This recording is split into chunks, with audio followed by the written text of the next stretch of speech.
and the candidate also evaluates the company. So people, it's a common misconception, I believe, that the interview is not a two-way street, because it's for you to also understand, okay, is this a company that I want to be in, or is this a company that I don't want to be in? It's also your turn, your opportunity to ask questions, to really understand who you'll be working with as well. Even though you won't know that from the outset, but you'll get a good idea of how approachable they are, of how they treat you during interview. Some people, believe it or not, can actually reveal who they are in interview, for example, by just constantly interrupting you or just being unnecessarily rude or something. It can happen. So the aims of interviews actually validate skills and your cultural fit, is to understand your personality and your values, and to also predict your future performance. Um, so the aim of this presentation is just to provide an overview of the various types of interviews, and to also provide some basic tips for success in each of these. What screen can we see? Um, Sorry, I don't know what my laptop is doing. What screen can we see? The purpose of interviews. Can you just see that? You can't see the presenter view. Like you can't see black. And No, then no, no, we can't say black. okay, perfect. So So if you um can please share the first screen again. okay. That's the first slide, rather. Oh right, that's what okay, cool. Oh, yes. Thank you. Is it just a capture a screen grab or Yes, yes. Thank all you. right, no worries. And please let me know when I can Okay. excuse me.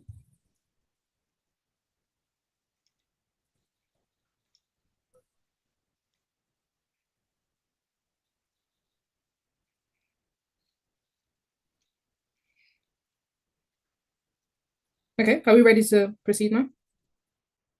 Yes, thank you. No, no problem. Okay, so now we'll discuss traditional interviews. So traditional interviews, the format is one-on-one, and or it can be, we'll get to panel, but normally it's one-on-one. So it's the interviewer and the person being interviewed. And then it usually in a question and answer style. And it can be the only stage sometimes. So you may have a range of interview questions, such as your behavioral questions, like what would you do in a specific situation, or motivational, such as why are you applying to this specific company. So the focus can usually be on your resume. um for example, they could have printed out your CV, and then they can just say, run me through your CV or run me through a specific experience. That's why it's important to actually to have something prepared at the back of your mind for what you'd say about each experience on your CV. It's just to understand your background and if you'll be a general fit. So common questions actually include, tell me about yourself, especially at the beginning of an interview, where they just want to see if you have some personality as well, and why you want to work here, at that company. Um, so yeah, they're usually open-ended, so you have a chance for both the employer and the candidate to initially get to know one another and assess if you both align, and if you see yourself at that company and if they see you at a company. So as I was saying before, you don't need to see yourself, don't see the initial interview as the employer evaluating you only. You take the opportunity to evaluate if the company is the right fit for you too. So it just echoes my previous point that it has a dual purpose.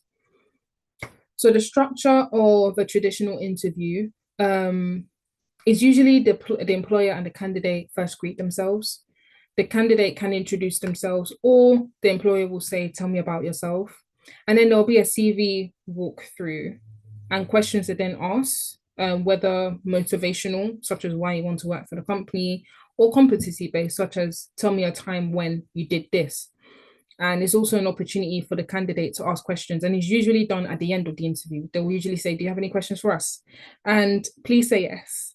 and prepare at least 3 questions beforehand. It shows your enthusiasm, it shows that you've done your research, and it shows that you're keen to get to know more of the company.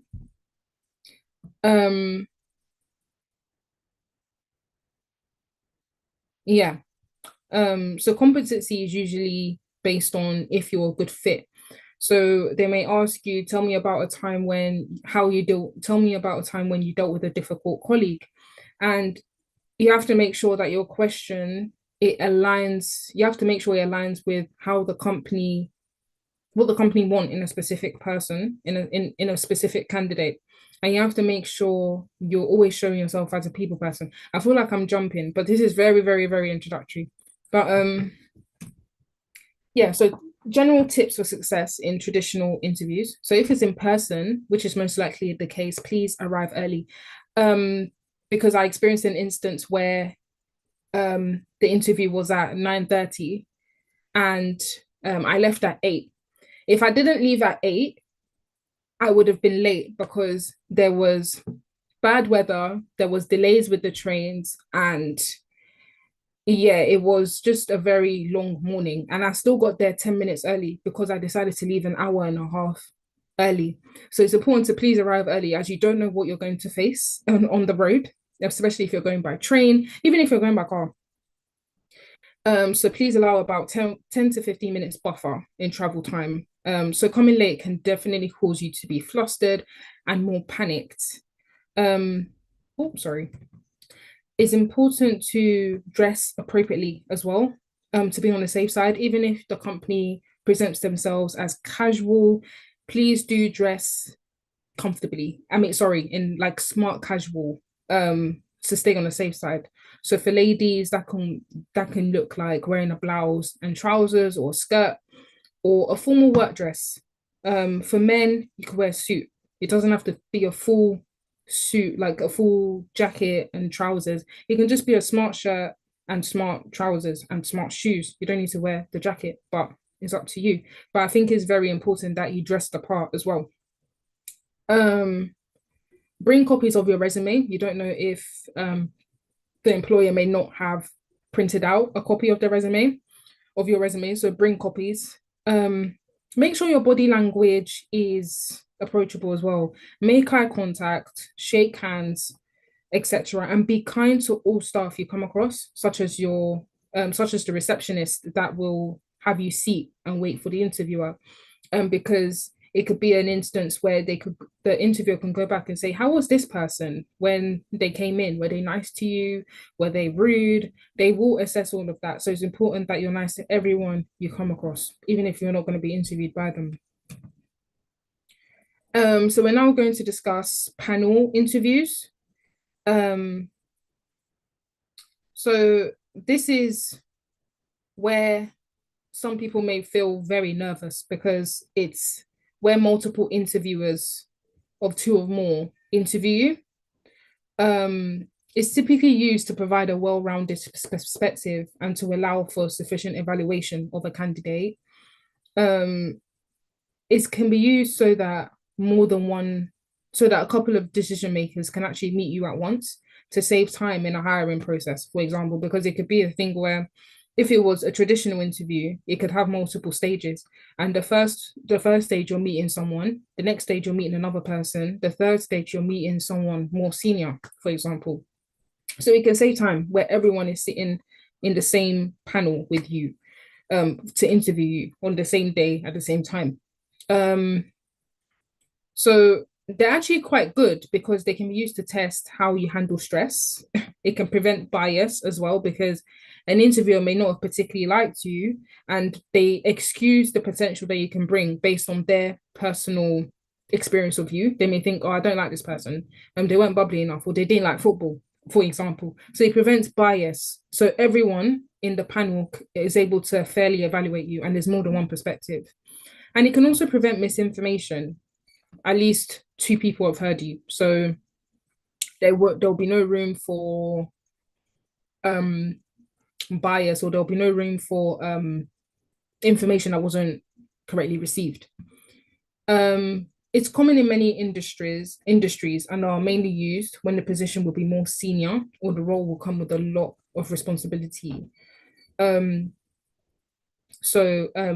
it's used quite often. It has benefits for you also, as it can give you a more rounded view of the organization. You can also get a sense of the company culture, as you'll be able to see how people interact with how they interact with each other. It can give you an insight into what the culture of the company will be. The common panel composition. So people that are usually on panels, it can be your future supervisor, it could be a member from HR and team members or departmental heads. So it can be a range of people, and yeah, it can be quite intimidating, I understand. But yeah, it can have you should think of it as having its benefits. So tips for success is to learn the names and roles of each interviewer on the panel. You can look at the company website for this, because I think most websites have a people section. So if you just go on people, what did I see? Sorry, I think there's a message in the chat. Oh, sorry.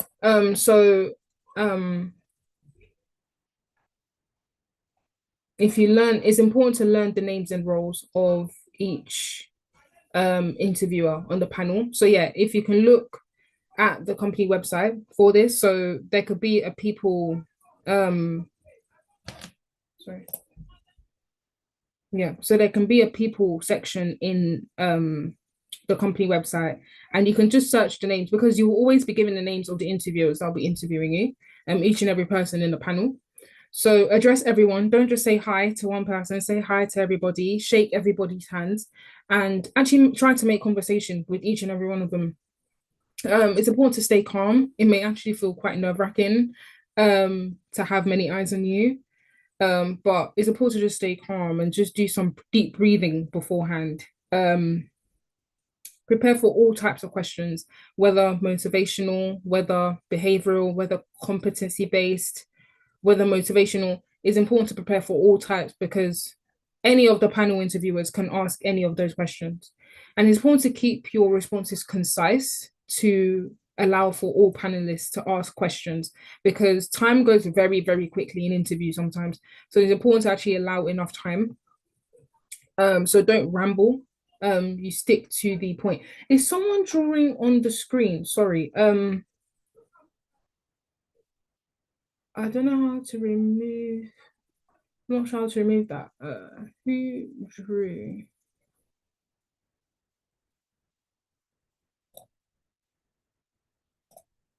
If you could all just have a look at your screen to see if you're the one drawing. If you can erase that, please. I'm not sure how. I don't think I can do that. Actually, okay. See. Okay, so I've done it. Okay, so I've done it. Yeah, so it's important to keep enough time to allow for all panelists to ask you questions. Paraphrase when needed to show your emotional intelligence and to show you understand the question.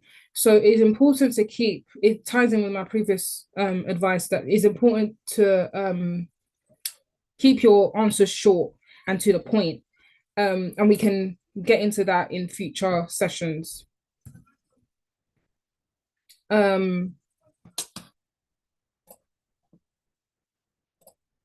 So now we'll be talking about group interviews.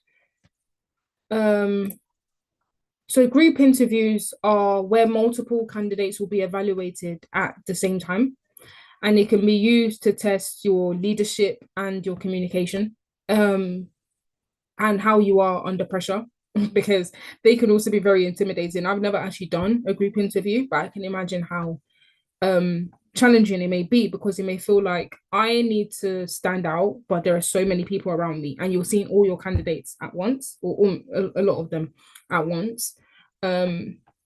So yeah, it's used to directly compare the performance of candidates under the same conditions. It actually aids in making more informed hiring decisions, because at least they've seen all of you at once and how you act in the same situation. So it can actually be more effective for employers, because that way they can see, okay, this person knows how to lead. This person is good under pressure. This person is very inviting. So It's common in, for example, customer service roles, law hiring processes, and yeah, I've seen them before, but I've never been a part of them. But um, yeah, you're usually given a task to actually complete together to show if to show how you are. For example, if you led, did you invite people into the discussion with you? If you saw someone was left out, did you ask, okay, so and so, what's your opinion? It shows leadership and it shows your confidence. And can I get to the tips? Sorry. So common formats for group interviews can actually be discussion based. So candidates can engage in a group discussion on a given topic, which allows interviewers to observe communication and your reasoning skills. It's very task oriented sometimes. So where candidates can collaborate on a task or project, showcasing teamwork and your ability to problem solve. Sometimes they're presentation based. So individuals or groups prepare and deliver a presentation, highlighting communication and your ability to stay organized. Um, so yeah, there's various interview types. So now we're going to go on to tips. So it's important to speak up, don't be quiet. Be confident in how you deliver your ideas. Show collaboration. It's important to be kind to your fellow candidates. Don't be rude. Don't be dismissive. It's important to support the ideas of other candidates. It shows that you're accommodating. It shows that you're inclusive. Um, it's important to also bring people in the conversation if you notice that one of them is quiet. And yeah, like I mentioned before, it shows leadership. So now we're going to discuss phone interviews. Um, so phone interviews are an initial screening to see if you meet the initial criteria of a company. It can be used to evaluate how candidates can articulate their thoughts and respond to questions without any visual guidance. So the interviewer can ask motivational questions here, such as why do you want to work at this company? So if you're ready for anything, any question, don't think of it as informal. Sometimes it can be informal. It just depends on the company and the interviewer. And the calls tend to be quite brief, but yeah, please be ready for anything. As the questions may be complex. And they're usually quite introductory. So there'll most likely be multiple stages because for most, you'll have to meet the interviewer in person or at least via video interview. Tips is to choose a quiet environment with good connection. And it's important to smile while you're speaking. The employer will be able to detect your positive energy that way. Stay engaged by asking questions. It doesn't matter that it's on a call, as it's important to be engaged. Keep your resume in front of you for reference as well. Even in traditional interviews, it's important to just keep your resume there in case your mind goes blank. Find out what you can about the company beforehand, because you may get a question such as, what do you know about our company? And it can be via phone call. So it's important to just prepare as if you're doing an in-person interview. It's important to actually pick a time that's suitable for you as well. So where you'll be in a quiet environment, where your background would be suitable, maybe not your background, but like where your environment is, make sure it's quiet and make sure you're not distracted. So for example, not picking it up while you're driving. So that wouldn't be the best time, and they would probably sense that you're not 100% focused. So it's important to just do it in the comfort of your home, for example. More tips include speaking clearly, using notes wisely. So don't just read your notes word for word. And it's important to answer promptly. Or even if you are a bit stuck on what to say, you can use you can say, please can you repeat the question? Or you can just drink a glass of water, for example, and just say 1 minute. But make sure you answer promptly. So yeah, it's important to avoid sounding scripted when you're using your notes. Now we're going to discuss video interviews. These are usually, again, initial screenings to see if you meet the initial criteria of a company. Because most interviewers, especially after COVID, they would love to see you in person. It's normally pre-recorded, but can also be live. So pre-recorded presentations, they look like where you'll log into a portal, they'll instruct you, and you'll be in like a portal. And then they'll give you some instructions where they would say, for example, you will answer 5 questions. You will have 2 minutes to answer. You will have unlimited time to prepare, but please make sure that you answer in 2 minutes, or the camera will automatically stop. So you'll be able to stop. You won't be able to continue what you're saying. And it won't be great if you're speaking midway and it cuts. So it's important that you're mentally prepared for such, and it's a good time for you to do it, because you can probably do it. They'll probably give you like a time frame, like please ensure you do this in like within 5 days. So ensuring that you've left enough time to prepare, please, like it's any normal interview, because even though it's pre-recorded, the interviewer is going to review how you are. They can ask motivational questions here too, and can add some competency questions, and competency questions such as, tell me about a time when you did this. Motivational questions, why do you want to apply here? Why you? So why they're used, they're normally used for efficiency. It streamlines the hiring process by reducing scheduling conflicts and travel requirements. So it just gives you that flexibility to do it whenever you want to, well, within a limited time frame, but you're not constricted to a specific time and day. There's a broader candidate pool because people can interview from different parts of the world with this. It's cost effective. It reduces the expenses associated with in-person interviews. It's consistent. It provides a standardized interview experience for everyone, because at least they're not in front of the interviewer and there's less cause or less opportunity for interview bias.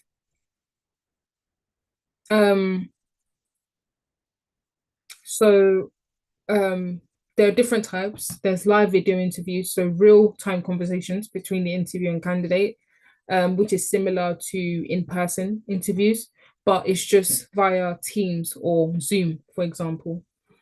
And then there's pre-recorded, as I've just spoken about, where candidates record responses to questions that are already prepared for you, which interviewers later review. Tips for succeeding is to test your tech, so which includes your lighting, your sound, your camera. Some platforms may already offer that initially, where they would ask you to test your mic and camera first before the live pre-recorded interview starts. So have some answers rehearsed, such as why you want the role and what you can bring to the role, and time yourself while you're rehearsing. You can do this in front of a mirror or with somebody. It can actually help you to really anticipate that time pressure, because time goes so quickly when you're trying to answer a question. It just helps to keep things concise for you.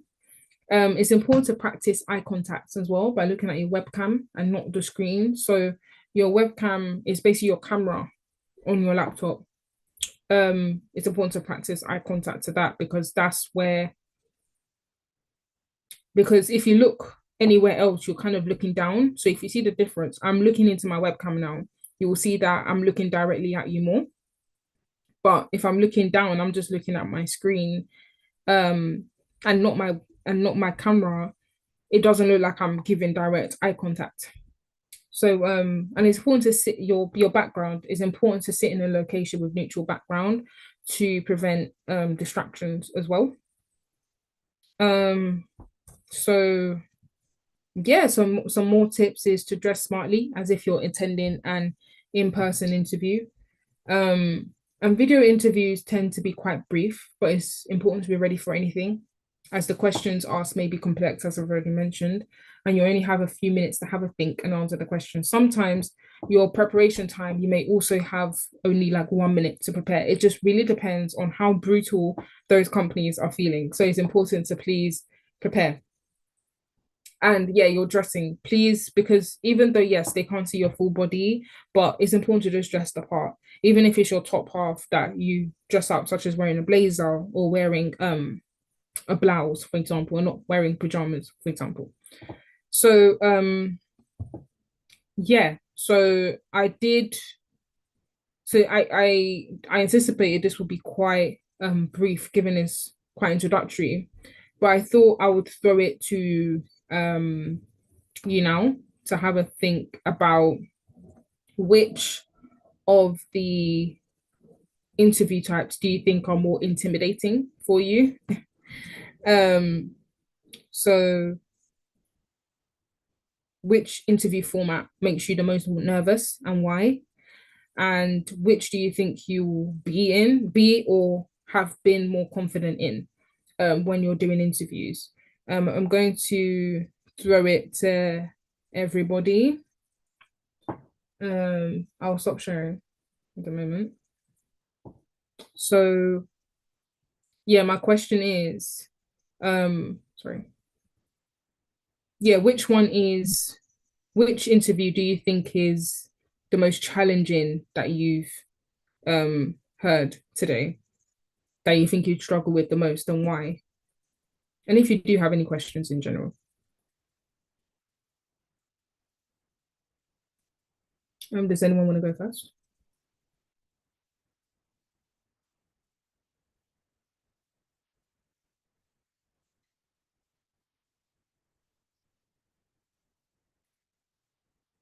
Does anyone want to go first?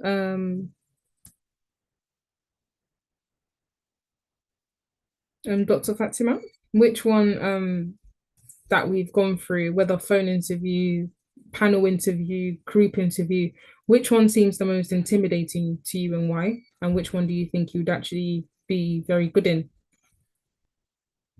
And if you have any questions in general.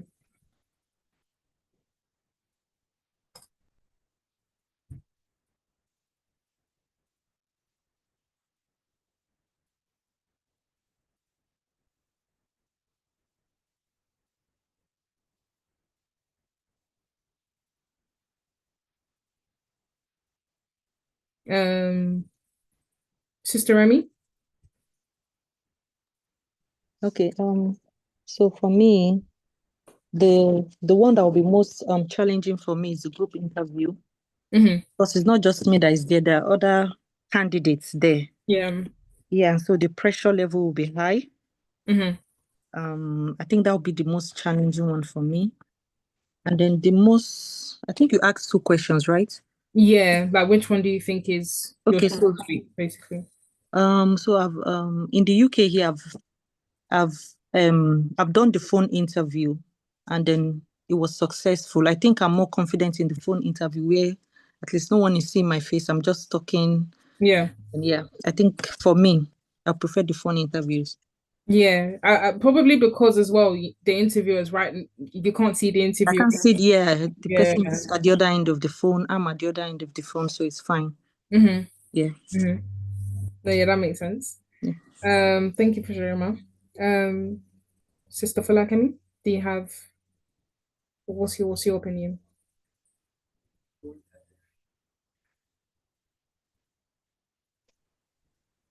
I think the group interview, talking about the one that you'll have other candidates that you're kind of competing with, trying to show leadership and trying to carry everyone along. Can you hear me, Yes, please? ma'am. Yeah, can you? Okay. So, we will be rated by panel, and at that point, you'll see people scribbling stuffs in their books. You don't know what they're taking down, and that will bring about a form of anxiety that you don't know what you're being rated on and all that. But yeah, I've done virtually all of the interview types, and well, I wouldn't say anyone is really challenging as such, but the one that I would say stands out as being challenging is the group interview. And then the one you have a lot of examiners, to put it, or interviewers, you in your head, you're trying to answer the question, and at the same time, you're trying to see what do they think about me, what do they think of me, do they think I'm competent, do they want to give me the job and all that. So that one is also, but then I'm cool with interviews. I'm cool with video interview, and it's a form of relaxation. You are in your comfort zone, put it. You are either at home or you are in a place where it's your own place, or where you have to go to the Hello? Sorry, office, we can't or you have hear to go anymore unless it's to. my connection. Okay. So yeah, so what I said was that interview where you have either other people you're answering some group tasks, Yeah. or the one where you have more than one interview could be challenging, because on one hand you're trying to answer the question, at the other hand in your head you're trying to see what are they rating me on, what do you think about me, what's their perspective, do they think I'm competent and all that. So that could be a bit challenging. And I said a phone interview and the video interview, those two are less stressful and of anxiety will be low, because occasion Okay. is, Thank you very it's much your for sharing. home. Yeah. Sorry, one moment. Okay, so thank you very, very much for sharing. So Lucia's hand is up. Yeah. Please. So I just wanted to obviously share about the group interview. So with the group interview is more or less like an assessment center where they can invite you, someone to come in. There'll be a lot of people that'll be coming in for that assessment center, and most of the time when you apply to a graduate role, they normally do a lot of assessment centers when you're applying for a graduate role, where they bring about, I don't know, depending on how many people, they bring a lot of people in, and you're being grouped, and there's somebody that is looking at what everyone is doing on that one. And then I've actually been opportunity to speak to someone, or to actually groom or teach someone, or mentor, I think mentoring is the right word, to mentor someone that was going for a group interview with a customer. One of the companies in Cardiff is actually a customer service role, customer advisor role. And once you've passed through, so that's like the third stage interview. So they done the telephone, and then they did the face-to-face, obviously via Zoom, and then they had to bring the person in again for to be assessed face-to-face. They call it an informal chat in that organization. It was called informal chat. It just meets the team. So they brought like 4 people or 6 people in at the same time to meet the team. But while you're meeting the team, they're also looking at what you're doing for the day. Even though they've said it's informal, it's still part of that recruitment process. And they were scored on, various things, and he didn't actually get through because of the way he answered one of the questions. And so just something that we just need to know that it used to be something that was very prominent a lot at a particular time, but I think it's gone down now, and is more towards if you're going for a graduate role, an apprenticeship role, and then some organizations still do it as well if they're recruiting a lot of people for a particular role, and they just want to do that to just screen candidates as well. Thank you for sharing. Thank you very, very much. Yeah, those, I think I've been through something like that. No, I tell a lie, I haven't. But I've been close to, because it could mask, for example, oh, I'm going to take you through a tour of the office. And I went through a tour, and during that tour, they will be looking at how you're acting, how you're doing. Are you interacting with other people? Are you enthusiastic? And I'm in the law sector, and they do vacation schemes. That's what they call it. And these vacation schemes, you're literally working, but it's an extended interview. It can be from a few days to 2 weeks. And throughout that time, each and every person you're speaking to is assessing you. And it just shows that it can be quite tough, because you may just forget for a minute and make a mistake. So it's important to actually be aware of interviews like that. But they may say, so it's important to be aware of when they say, oh, was it informal interview, or just be yourself. Be yourself, but definitely be cautious of the fact that you're being assessed throughout the whole process. So thank you for sharing. Does anyone else have any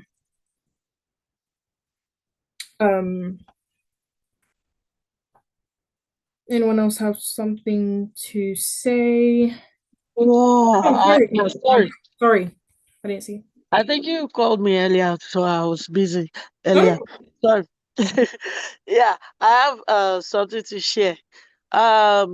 Really, when it comes to interview, in my own opinion, I would rather say it doesn't really matter whether it's a face-to-face interview, whether it's group interview, whether it's telephone interview. It's always depending on the interviewer who is interviewing you.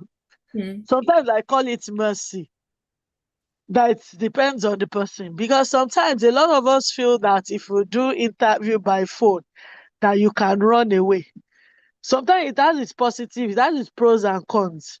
Because if you do face-to-face, sometimes you can easily read the body language sometimes of the interviewer and quickly correct yourself. But over the phone, you can't read the person that you are speaking to. You don't know if the person really accepts what you're saying or what you can't say, and you can't have the opportunity of actually correcting yourself or retweeting or getting a feedback immediately. But face to face, you can do that. You can do that. So, but all in all, it's always dependent on the interviewer. So I would just say, let us just take all the keys of what you've taught us today. Take all the keys and then cover it all with preparation, prayers, and all that, and prepare for all, because in everything, it's still mercy that crowns it all. Thank you. Thank you very much for sharing. It's very true. It depends on the interviewer, and it depends on, people say luck, because you could catch the interviewer on a very good day. It could be a thing where as well, you just find a common interest very naturally. For example, you may both like hockey, for example. That's a random thing, but like you may both like hockey and you just bond over that. That's why it's important to actually research your interviewer, because you may find common ground that you can bring up in the interview more informally, perhaps before or after the interview. So yeah, thank you for sharing. So something to do. Oh, does anyone have anything else to touch upon? Yeah, thank you so much, Sister Faith. Thank you, ma'am. Can I just add that in the bid to try to be contributory in the group interview, I would like to chip in that the team spirit is very important, and we should try not to be domineering in the discussion, because they would like to see, is this person a team player? Does he allow other people to talk also? So the voice that we use the most could be to an advantage at times. So we should always remember when we give our contribution, we allow other people to talk, just to show team spirit. Thank you. Definitely. Showing collaboration. That's why it's important when during an interview, if you can see that someone's not speaking, it's important to be observant as well during the interview, the group interview. If someone's not speaking, you can bring them in, and that can allow you to stand out because it shows that you're not fixated on what you're saying, but you're fixated as well. It's a balancing act. You're also looking at the team and thinking, okay, who needs to be brought in? So it shows leadership as well. Yeah, we have another contribution from Cecilia. Yeah, thank you. Yeah. If it's left to me, I'll say that there should be no interview.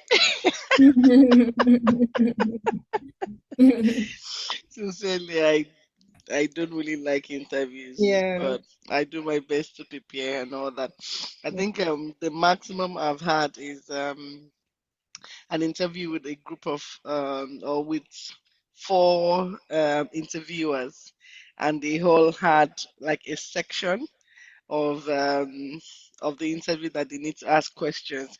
I think one could be behavioral, another could be technical. So it was divided. So based on their experiences and all that. So you could have just when you know you're seeing four people or five people or six people, just prepare that you're going to be asking, or the six people are going to be asking you questions, which and it can be anything actually, and you need to provide response for it. So I think that's the maximum I've had when it comes to interview, and also the place of preparation is also very important. I think what thing I would chip in is ensuring that you respond using the STAR structure or STAR model. That is the situation, the task, the action, and the results. It's quite important when you're responding to questions that are being asked during your interviews. Star is what is the situation. That's when you're giving an example. And for every question that you should also provide an example, which will serve like a scenario, and then start with the situation, what happened, task, what you were assigned to do, or what you were supposed, or what you did, and what you're supposed to do, the task you were assigned to do, action, what did you do, and then the result, what was the outcome. And I think that will be my own contribution. Thank you very much. I do plan to go into more detail about how to answer questions because that can really set you apart because there are some people that tend to ramble. There's some people that don't get to the point. There's some people that actually don't provide enough context on what they were doing. So there's specific ways, and that star method, it can I've used it and I think it's really good. It helps me to actually structure my answer before I give my answer. So yeah, thank you for sharing. Anybody else? Temi, you haven't spoken. You haven't spoken. Have you done an interview before? And if you haven't, from what you've heard, I think you came in a bit later though. Which one stands out to you? Which one do you think would be really difficult for you and why? I think video interview is difficult for me because you have to maintain eye contact with your interviewer. Yeah, yeah. Maintaining eye contact on video interviews can actually be very challenging because if you're on laptop now, if you look at your laptop, it can be hard to I can't even do it as I'm speaking now. I can't fixate on it because I'm looking into nothing. But looking at the screen, it's enabling me to look at something. But in an interview, you should try your best to make sure that you keep that eye contact. Does anyone have anything else to add? Have I missed anyone?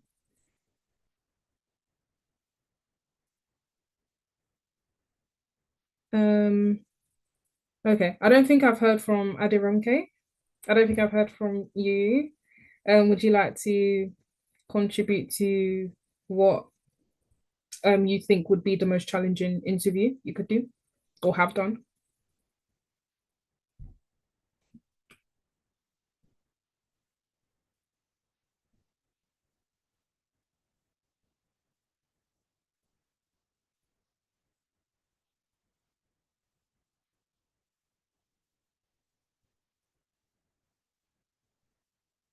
Okay, looks like they're not with their phone or device at the moment. So okay. So I think I've heard from everyone, I think. But please shout if you haven't, if you have anything else to add. So I just thought it'd Oh, be good. sorry. I was just looking for how to unmute because I'm at work presently. Oh, no I'm problem, really no sorry. problem. Yeah, No I've problem. done I think virtually all the interviews, but Okay. it's the same for me. But the one I find terrifying is I think the face-to-face going to, the office to be interviewed. And I think I Yeah, had about 4 interviewers, each of them asking me questions. good. I think that Oh, was the most difficult for me. I'm okay with the video interview because at least, like you said, I'm in my house, I'm more relaxed. But going there, to the center and sitting in front of like people, like just sitting, like that was really hard. exactly. Yeah, Exactly. thank you. Yeah, no, thank you. 4 is, I don't think I've ever had 4. 4 is an absolute load, and it just really tests how you are under pressure, because imagine so many questions being fired at you from left, right, and center. Imagine, yeah, like, yeah, that's it. I think that's probably one of the toughest you could do, but it really builds your confidence as well for interviews with one-on-one people. It really builds your confidence with other interviews. For example, video interview. I know you just mentioned that you prefer them. It's also a good time to even have notes in front of you, so you don't feel like you have to memorize everything. So thank you for sharing. Um, But sincerely, yeah, in abroad here, it's still very nice. They are very nice here in abroad in interview, face-to-face really. interview. No, I'm serious. I'm very serious. In the abroad, I don't know about UK, but in the US, I'm very serious. They are very, very polite. I can speak of US and I can speak of Sweden because I've experienced both. They are very polite when they are doing face-to-face. In Nigeria, oh my God, they are not polite. They are not polite. In Nigeria, Really. they cost me out in Nigeria. They cost me out 100%. They will talk to you as if it's not your father and your mother that delivered you when they are talking to you in an interview. So they even give you that, they demoralize you even when you are prepared. They even make you forget everything you even read in your house when you are coming. But yes, they will still talk to you with respect when you are even presenting it. So sometimes, even when people come from Nigeria and they're coming for an interview here and abroad, you come with that fear already. You already have that fear inside you. So you're already coming with that fear, thinking that it's the way they do in Nigeria that they do here, but they really don't do that way. They don't do that way. Even if they're not going to take you, they won't even talk to you. They will still politely, they'll still be telling you, thank you, thank you, thank you. They're not going to take you, but they will still be polite Hmm. with Hmm. Exactly. Exactly. Exactly. I can imagine they'd say, "Oh, we'll consider. We'll be yeah, they in will still be touch." They polite. always say that at the end. We'll be in touch. Yeah. So yeah, thank Sister you very, Faith. very much. Thank you very, very much. Sorry, Sister Faith. Sorry? Yeah, what doctor just said now, I think it's Oh, organization based or mm, institution based. mm, Yeah, because I didn't have that experience when I was in Nigeria. I would say that the best practice was what I experienced. The process, like their international artists. I think it's that collaboration or that that organize those interviews. So kind of generalize, you know, you mm. have to know the other people's experience. Yeah. My, Oh, sorry, so Mark. Can't really hear your um Talk. can't really hear you properly. It's broken up. Sorry, didn't catch like half. what I said, what I said was that experiences at interviews could be based on organizations Mm, and it may not be the general experience for people. And I was saying that my experience when I did my interview and all of that, all the processes back home were international best practice. Yeah. So it wasn't harsh, it wasn't inhuman. So just to clear the air, that doctor's experience may be that particular organization or the particular panel that interviewed her. It's true. It's true. It's very dependent, and it allows you to understand the culture, because some interviewers, they're not afraid to just show who they are. They may not mask it. So it's important to just be very observant before you commit to an organization. I can see people have their hand up. I know. So let me just quickly say this. What if you don't even know what you're supposed to say? I said that for the purpose of interview, I think it was when I got to the UK, that's when I understood the question, tell me about yourself. And I've attended interviews that I think I would have gotten international jobs. I've attended interview with Maersk, with I think First Bank, with NNPC and all that. So getting to the UK and going to read on YouTube on how to answer interview questions and all that, I now understood why I didn't get those jobs. So sometimes it might just be probably you're not saying the right thing. I think when they asked me, tell me about yourself, I said I'll just tell them, oh, my name is this, my father is this, my mother is this. I told them about my siblings. You see, it was very broad. Yeah. So now getting to the UK and trying to prepare for interviews, I now understand. I said, no wonder I didn't get those jobs. They would have laughed on just. No, it's true. It's true. Knowledge is so important, and just knowing how to answer specific questions, genuinely. Thank you for sharing. I see Ade has his hand up. Good evening, everybody. Well, my own context is I don't even mind any type of interview. My challenge is tax-based interviews. Those are my challenges. I've never actually passed one. All tax-based interview I've gone for, the one you have to write an exam, or write a test, or you have to do a presentation, or you have to, and something that has to do with what the job you're applying for.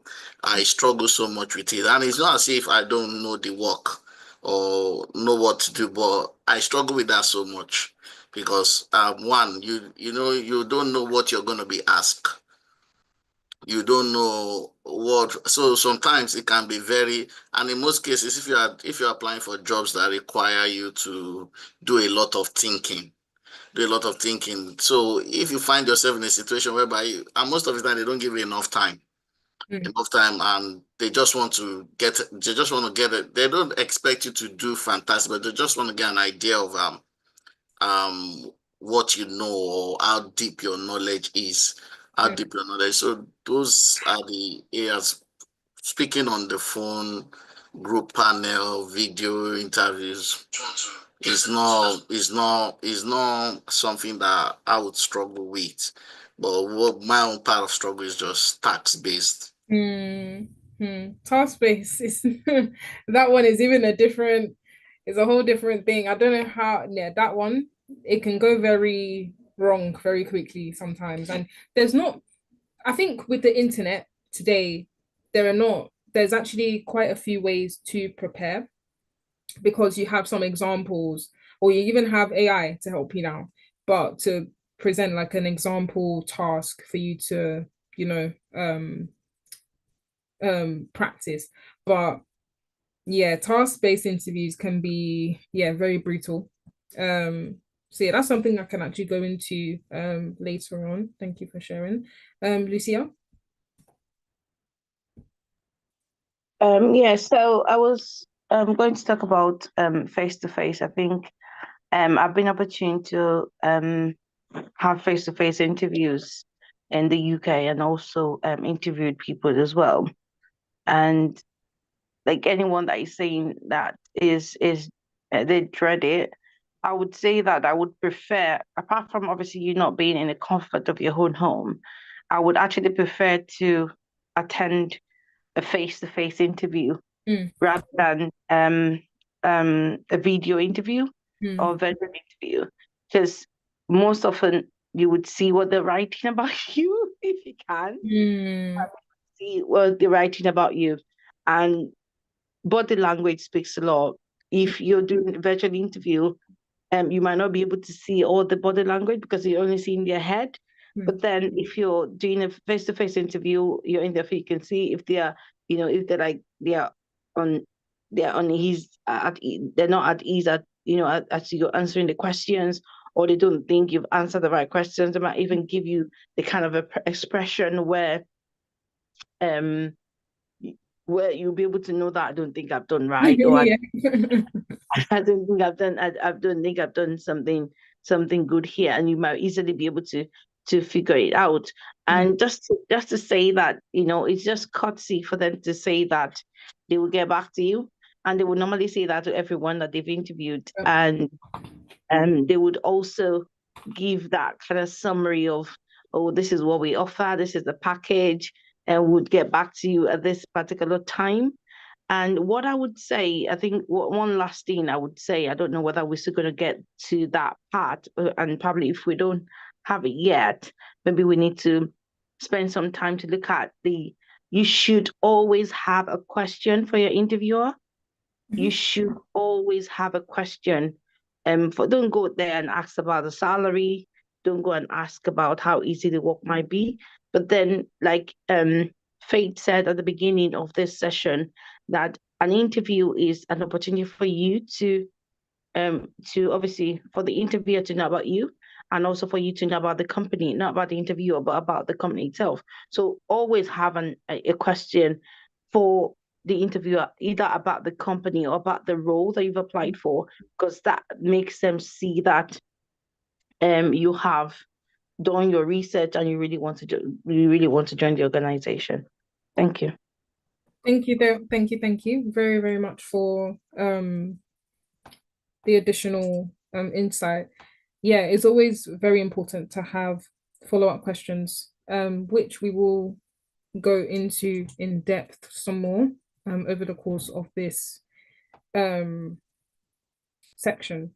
But yeah, it's definitely important to have questions to anticipate as well the questions they may ask you.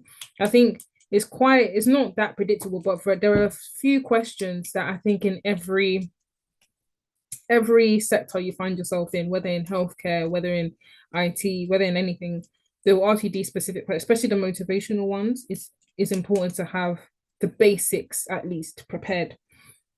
But yeah, we'll go into that some more. Does anyone have anything else to add? Anyone have anything else to add?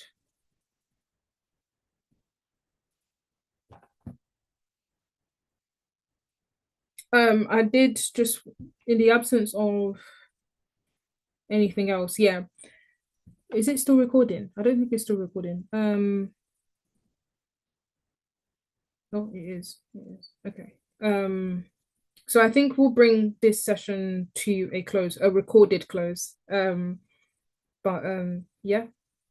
And then I'll say a couple more things before we officially end the Zoom call, if that's okay.